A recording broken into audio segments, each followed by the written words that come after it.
Okay, students, welcome. This is the explanation for AA5. Before we were doing AA4, so this one's similar, just a few different steps. There's just a step before the first step, which is to look for the greatest common factor, which means look for a number that goes into 4, into 7, and into 3.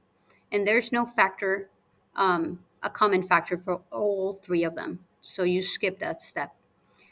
Step 1, 2, and 3 are similar to the last three steps you were working on.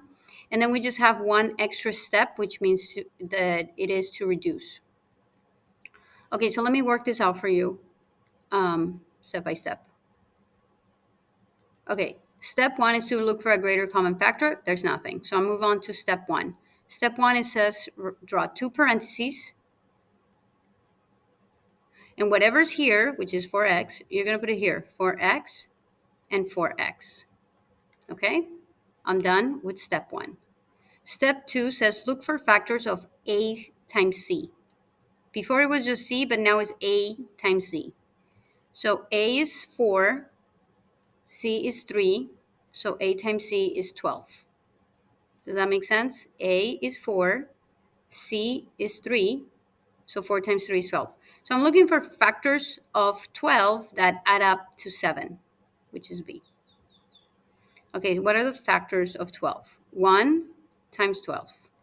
2 times 6. 3 times 4. And 4 times 3, which is the same as 3 times 4, so I don't need to go further. It's really just these three pairs. Which combination adds up to 7? And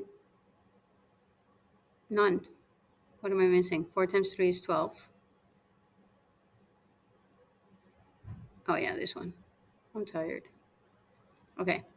3 plus 4 is 7, so I'm a little tired today. Okay, so I'm done with this step. I found the two numbers that when I multiply them, they multiply to 12, but when I add them, they add up to 7. So I'm done with that step. The next step says make sure the signs are correct. So now I'm going to focus on the signs, and I'm just going to use a different color so you can keep up. Okay, so I have positive 3 plus positive 4 gives me positive 7. So I know they're going to be positive and positive. Another way to know that is this is going to tell you they're both the same sign. Both signs are going to be the same. And this tells you what sign it is. They're both going to be positive. And why is that? Because positive 3 times positive 4 is going to be positive 12. So it would be a positive number.